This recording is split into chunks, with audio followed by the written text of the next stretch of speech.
ಎಲ್ಲ ವೀಕ್ಷಕರಿಗೆ ನಮಸ್ಕಾರ. ಸಾರಿಗೆ ಸಂಸ್ಥೆಯಲ್ಲಿ ಇತ್ತೀಚಿನ ದಿನಗಳಲ್ಲಿ ಬಹಳ ದೊಡ್ಡ ಪ್ರಮಾಣದಲ್ಲಿ ಪಲ್ಲಟಗಳಾಗ್ತಾಯಿವೆ.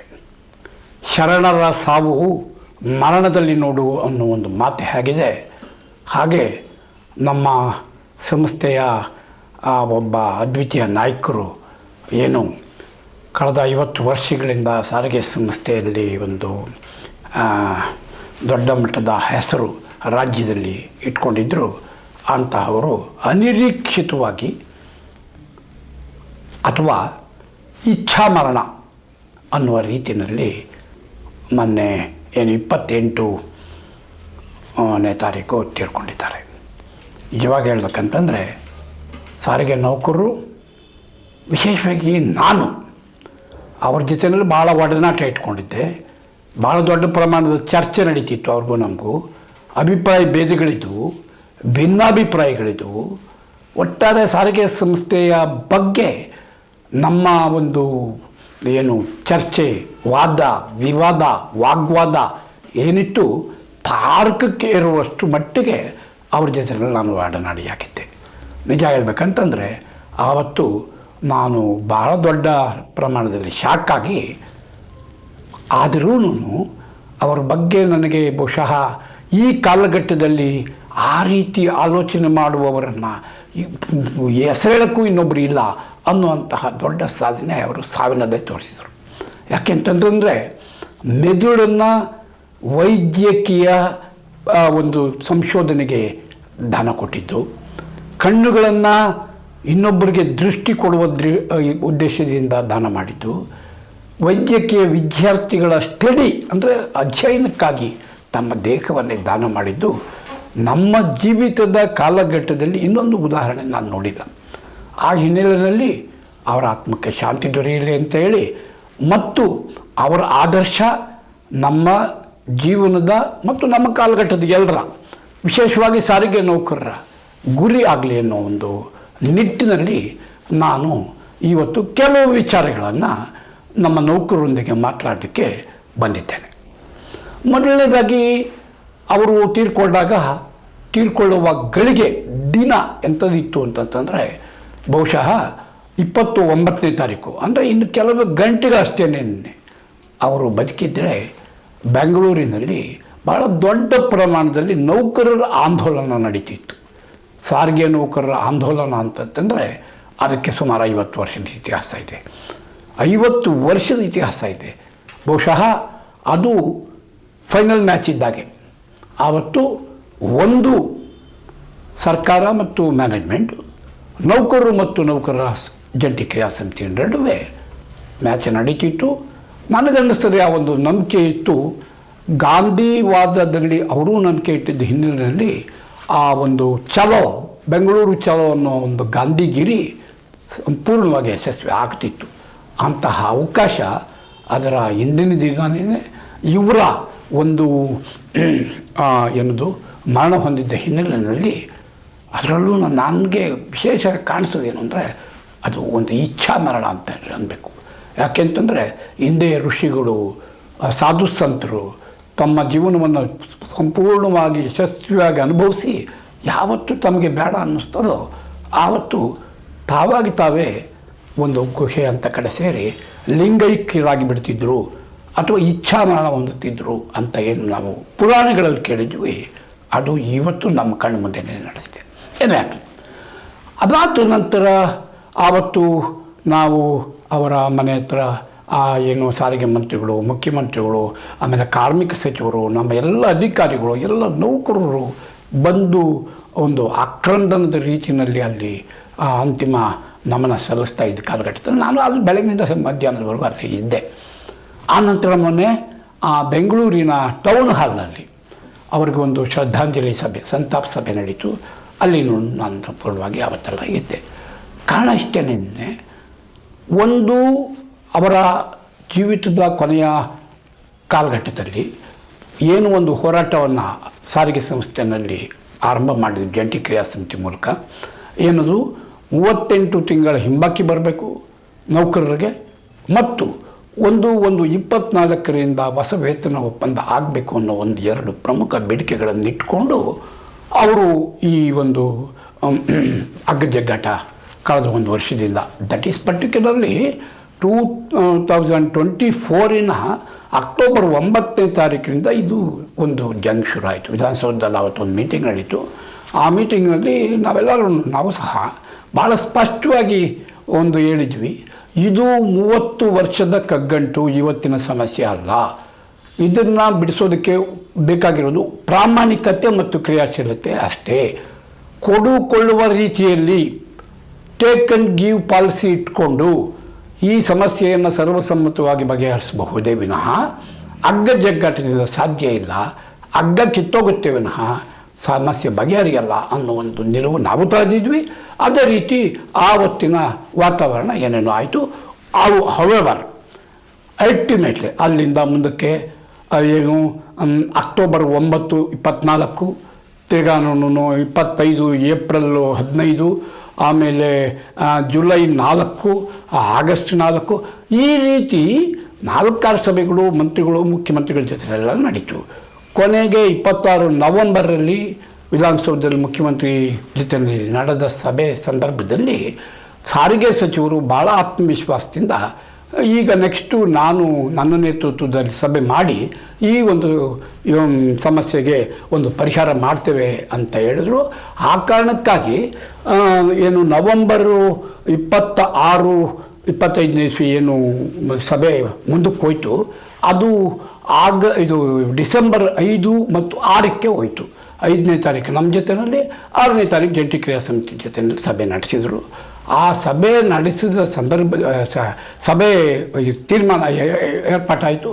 ಆದರೆ ಏನೋ ಕಾರಣಕ್ಕೆ ಅದು ಮತ್ತೆ 13 ಡಿಸೆಂಬರಕ್ಕೆ ಮುಂದಕ್ಕೆ ಹೋಯಿತು. 13 ಡಿಸೆಂಬರು ಸಹ ಅದು ಏನು ಸೂಕ್ತವಾಗಿ ಇತ್ಯರ್ಥ ಆಗಲಿಲ್ಲ ಅನ್ನೋ ಹಿನ್ನೆಲೆಯಲ್ಲಿ ಸಾರಿಗೆ ಸಚಿವರು ಮತ್ತು ಅಧಿಕಾರ ವರ್ಗ ಸ್ವಲ್ಪ ಫೆಲ್ಡಪ್ ಆಗಿತ್ತು. ಈ ಹಿನ್ನೆಲೆಯಲ್ಲಿ ನಾನೇನು ಹೇಳೋದು ಅಂತಂದರೆ, ನೆಕ್ಸ್ಟು ಮುಂದೆ ನಾವು ಅಕಸ್ಮಾತು ಈ ಒಟ್ಟಾರೆ ಹೋರಾಟದ ಮತ್ತು ಮಾತುಕತೆಯ ನೇತೃತ್ವವನ್ನು ಹುಬ್ಬಳ್ಳಿಯ ಶರ್ಮಾ ಅವರು ವಹಿಸಿದರೆ ಅದು ಸಾರಬಹುದಾ ಅನ್ನೋ ಒಂದು ಆಲೋಚನೆಯನ್ನು ನಾವು ಕೊಟ್ಟವು. ಸೊ ಅದ್ರ ಬಗ್ಗೆ ಏನೇನು ಆಯಿತು, ವಾಟ್ ಎವರ್ ಮೇ ಬಿ, ಮೊನ್ನೆ ಜನವರಿ 13ನೇ ತಾರೀಕು ಹುಬ್ಬಳ್ಳಿಯ ಶರ್ಮಾ ಅವರ ಪ್ರಾಯೋಜಕತ್ವದಲ್ಲಿ ನಿವೃತ್ತ ನೌಕರರು ಅದೇ 38 ತಿಂಗಳ ಹಿಂಬಾಕಿ ಕೊಡಬೇಕು ಮತ್ತು 1/1/24ರಿಂದ ವೇತನ ಪರಿಷ್ಕರಣೆ ಆಗಬೇಕು ಅನ್ನೋ ಒಂದು ಹೆಸರಿನಲ್ಲಿ ಫ್ರೀಡಮ್ ಪಾರ್ಕಲ್ಲಿ ಜನವರಿ 13ನೇ ತಾರೀಕು ಬ್ಯಾಂಗ್ಳೂರು ಚಾಲೂ ಮಾಡಿದರು. ಭಾಳ ಯಶಸ್ವಿಯಾಗಿ ಮಾಡಿದರು. ಅವತ್ತು ಬಂದ ಸಾವಿರಾರು ಜನಕ್ಕೆ ಊಟ ತಿಂಡಿ ವ್ಯವಸ್ಥೆ, ಶಾಮಿಯಾನ ವ್ಯವಸ್ಥೆ, ಕುತ್ಕೊಳ್ಳೋ ವ್ಯವಸ್ಥೆ ಎಲ್ಲ ಮಾಡಿದರು. ಅದರಲ್ಲಿ ಬಹುಶಃ ಆ ಮಹಾಮಂಡಲದ ಅರಸು ಇತ್ಯಾದಿ ಎಲ್ಲ ಭಾಗವಹಿಸಿದರು.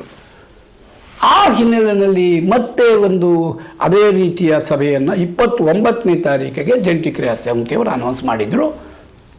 ನಾನು ಆವಾಗೂ ಯೋಚನೆ ಮಾಡಿದೆ, ಒಂದು ಸಾರಿ ಏನು 13ನೇ ತಾರೀಕು ಜಂಟಿ ಕ್ರಿಯಾ ಸಮಿತಿಗೆ ಬದಲಾಗಿ ಆ ನಿವೃತ್ತ ನೌಕರರ ಸಂಘದವ್ರು ಏನು ಮಾಡಿದ್ದಾರೆ ಅದೇ ಕಾರ್ಯಕ್ರಮ ರಿಪೀಟ್ ಮಾಡೋ ಬದಲಾಗಿ, ನಾನು ಅದನ್ನು ಸಾರ್ವಜನಿಕವಾಗಿ ಹೇಳ್ದೆ ಹೋದ್ರೂ ಬದಲಾಗಿ ಇವರು ಅನಿರ್ದಿಷ್ಟಾವಧಿ ಅಂತ ಧರಣಾ ಕಾರ್ಯಕ್ರಮವನ್ನು ಮಾಡಿ ಸರ್ಕಾರ ಒಂದು ಇತ್ಯರ್ಥಕ್ಕೆ ಬರೋವರೆಗೂ ನಾವು ಧರಣ ಮುಂದುವರಿಸ್ತೇವೆ ಅಂತನಾಗಲಿ ಅಥವಾ ಒಂದು ದಿವಸದ ಉಪವಾಸ ಮಾಡ್ತೀವಿ ಅಂತ ಆಗಲಿ ಏನಾದರೂ ಹೇಳೋಕ್ಕೆ ಬದಲಾಗಿ ಅವರು ಕೇವಲ ಬೆಳಗ್ಗೆ 10ರಿಂದ 5 ಗಂಟೆವರೆಗೂ ನಾವು ಒಂದು ಧರಣ ಕಾರ್ಯಕ್ರಮ ಮಾಡ್ತೇವೆ ಅಂತ ಹೇಳಿದರು.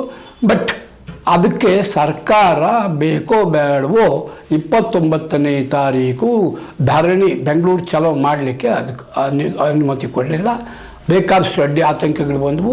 ಆ ಹಿನ್ನೆಲೆಯಲ್ಲಿ ಏನು 28ನೇ ತಾರೀಕು ಸಂಜೆ ಆ ಒಂದು ATCಯ ಸೆಂಟ್ರಲ್ ಟಾಕೀಸ್ ಹತ್ರ ಇರೋ ಆಫೀಸಿನಲ್ಲಿ ಒಂದು ಮೀಟಿಂಗ್ ಕರೆದಿದ್ದರು.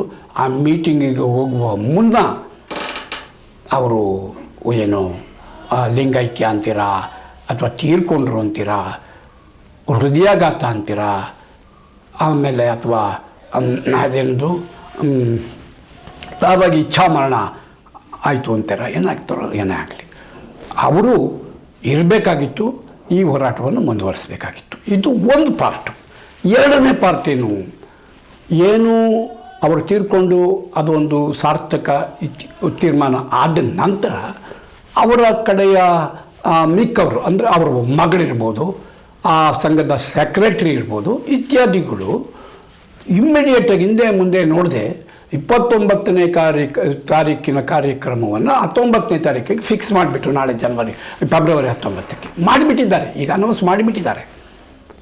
ಆ ಅನೌನ್ಸ್ ಏನು ಮಾಡಿಬಿಟ್ಟಿದ್ದಾರೆ ಅದಕ್ಕೆ ಈಗಾಗಲೇ ಏನು ಕೂಟದ ಚಂದ್ರು ಇತ್ಯಾದಿಯವರು ತಾವು ಸಂಪೂರ್ಣವಾಗಿ ಬೆಂಬಲ ಕೊಡ್ತೀವಿ ಅಂತ ಹೇಳಿದ್ದಾರೆ.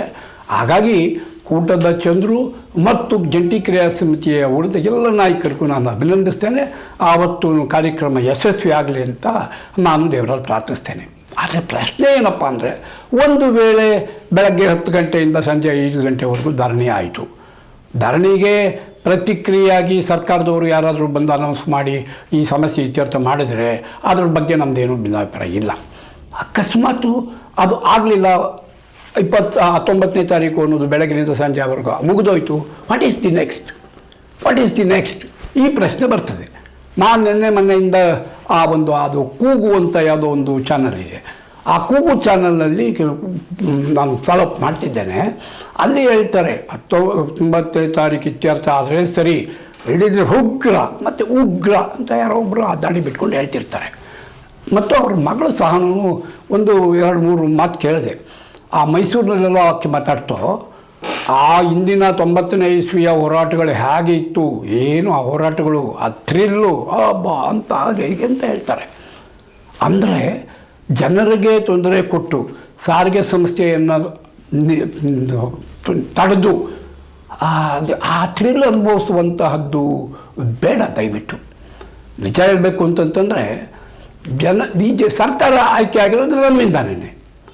ಇದು ಬ್ರಿಟಿಷ್ನವ್ರ ಸರ್ಕಾರ ಅಲ್ಲ, ಗಜ್ನಿ ಮೊಹಮ್ಮದ್ ಗೋರಿ ಮೊಹಮ್ಮದ್ ಆಳ್ತಾ ಇರೋ ಸರ್ಕಾರ ಅಲ್ಲ. ನಾವು ಆಯ್ಕೆ ಮಾಡಿರುವ ನಮ್ಮ ಮುಖ್ಯಮಂತ್ರಿಗಳು ಅಂದರೆ ಡೆಮಾಕ್ರೆಟಿಕ್ ಪ್ರೋಸೆಸ್ನಲ್ಲಿ ಡೆಮಾಕ್ರೆಟಿಕ್ಕಾಗಿ ಮಾತನಾಡಬೇಕು. That is negotiation skill.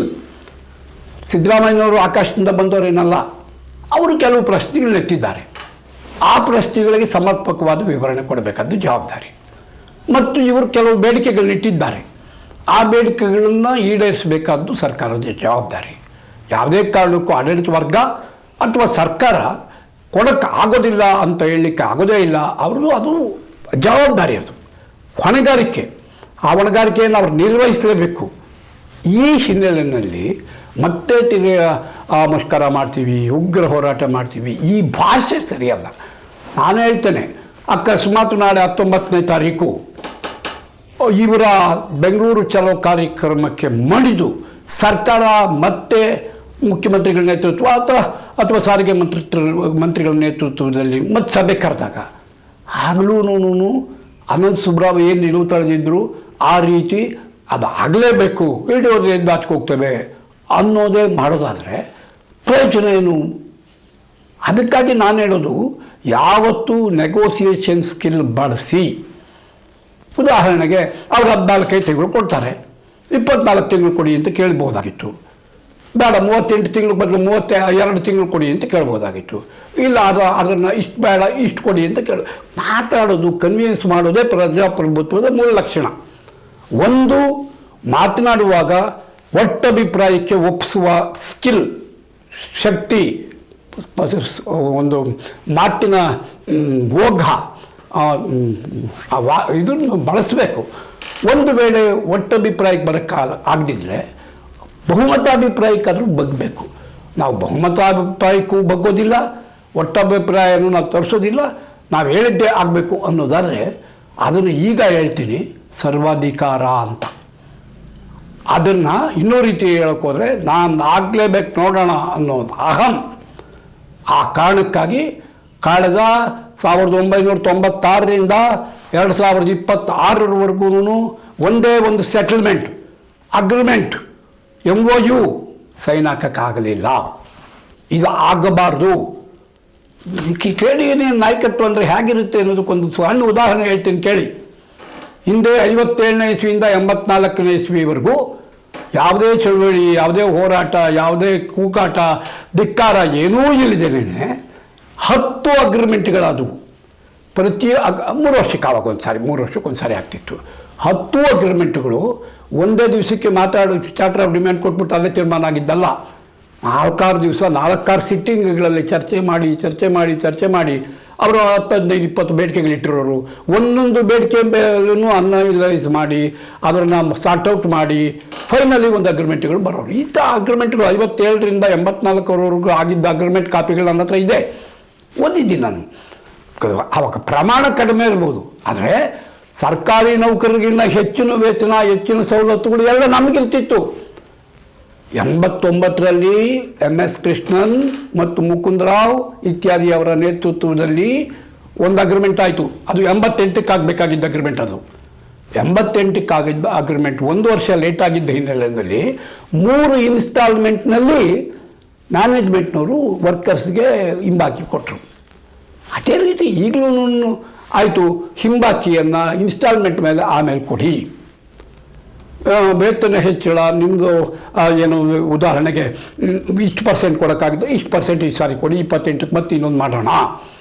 ಯಾವುದಾದ್ರೂ ಒಂದು ಅಡ್ಜಸ್ಟ್ ಆಗೋ ಮಾತು ಇಲ್ಲದೇನೆ ಆ್ಯಕ್ಟರಿಗೆ ನಾವು ಹಿಂಗೆ ಆಗಬೇಕು ಅನ್ನೋ ಹಠ ಹಿಡಿದಿದ್ದಕ್ಕೆ ಅಲ್ಟಿಮೇಟ್ಲಿ ಇವತ್ತು ಸಾರಿಗೆ ನೌಕರರು ದಶಕಗಟ್ಟಲೆಯಿಂದ 30-40 ವರ್ಷದಿಂದ ಸಫರ್ ಮಾಡಿಕೊಂಡು ಬೇರೆ 10 ಹಲವಾರು ಇಲಾಖೆಗಳಿಗಿನ್ನ ಕಡಿಮೆ ಸಂಬಳ, ಹೆಚ್ಚಿನ ಒತ್ತಡ, ಶೋಷಣೆ, ದಬ್ಬಾಳಿಕೆ, ಕಿರುಕುಳ ನಿತ್ಯದ ಮಾತಾಗಿದೆ. ಇವತ್ತು ಸಾರಿಗೆ ನೌಕರರ ಬಗ್ಗೆ ಇವತ್ತು ಯಾರೂ ಅಯ್ಯೋ ಅನ್ನೋರಿಲ್ಲ. ಯಾಕೆಂದರೆ ಅದರ ನಾಯಕತ್ವದ ವೀಕ್ನೆಸ್ಸೇನೆ ಯಾವುದೇ ಸಮಸ್ಯೆಯನ್ನು ಅವರು ಬಗೆಹರಿಸದೆ ಈ ಪರಿಸ್ಥಿತಿಗೆ ಬಂದಿತ್ತು.